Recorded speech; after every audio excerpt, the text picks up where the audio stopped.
So I guess the last question is just, I know you have to get off the call here soon, but we just wanted to hear your last, your final thoughts on, there's this notion of Landback. I'm sure you've heard the slogan. We've been targeted. We've been criticized. Fox News, has our faces and our friends and our comrades and our relatives saying, this is a radical ideology that's trying to destroy the United States, et cetera, et cetera, et cetera. And they're going to do, Native people want to do, what our ancestors did to them. Exterminate them, remove them from the land, take away their rights, destroy their economies, subject them to a dominant ideology, that kind of mentality.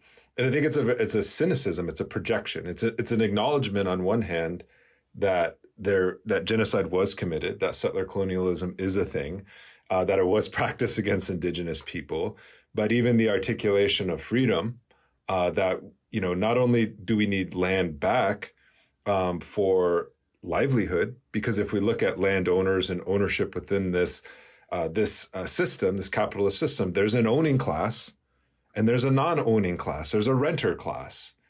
But yet there's the psychological wages of whiteness, as Du Bois put it, that keeps some people invested within a white supremacist framework against their own, not only our liberation, but their own liberation, that they're not even, they're getting psychological wages from this, but they can't imagine a future or a present where property relations do not govern social relations, or that social relations are premised on equality, or that not all land, not all nature, not all beings, not all living things on this planet and in this cosmos deserve to be commodified for a profit, that some things have a value, like sacred sites, like Chisapa, like the Black Hills.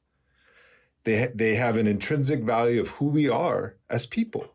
You don't build a pipeline in the Grand Canyon. You don't build, a pipeline in these natural wonders, but yet nature is turned into a commodity, not just for the benefit of all social beings, or for like the social wealth, but for private plunder.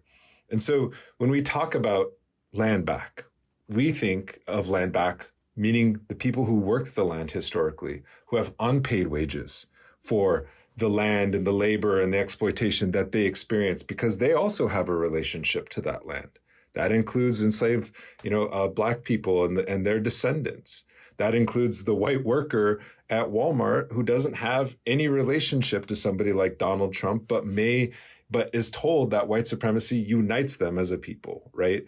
And so when we talk about land back, we're also talking about a larger project of decolonization that begins, with your mind, with your spirit, your heart, but also on the land itself. And our relationship with the land is fundamentally governed by our relationship with each other as human beings, as well as our relationships to the non-human world, animals, plants, the waters, that also deserve that kind of respect. And I just want to hear some of your final thoughts, a meditation, if you will, on, what land back would mean for your campaign. Yeah, so number one of the reasons why land back is very important for my campaign, because coming out of the legacy of Martin Luther King Jr., I believe in wholesale abolition of poverty. And for me, the empowerment of people gaining access to land, resources, gaining access to that which has been taken away is part of an anti-poverty programs. Anti-poverty is predicated on what? The precious dignity of everyday people. Everyday people have been crushed. Now, this is true for workers across the board, but workers have various slices. Indigenous peoples as workers have a history of settler colonialism, have a history of vicious and violent genocidal attack, and so forth.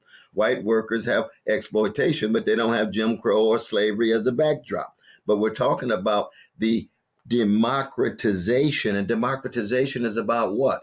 The empowerment of ordinary people so they choose to shape their destinies and live lives of dignity. At the moment, the major impediments for that are Organized greed at the top, tied to private property, obsessed with private profit making, so that the needs of ordinary people is an afterthought. The primary priority is profit. And that, for me, as a Christian, that's spiritual idolatry. I mean, that's idolatry at the highest level, to worship false gods and not to be able to muster the capacity to see other human beings as human beings and to support them in that regard.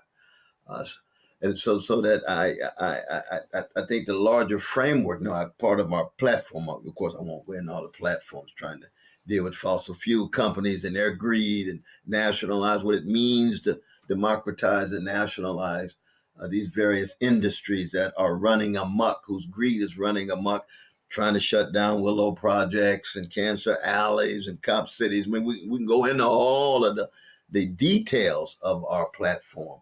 But what sits at the very center, and you and Sister Jen have been so wonderful, as you always are, what sits at the very center is this conception of what it means to be human.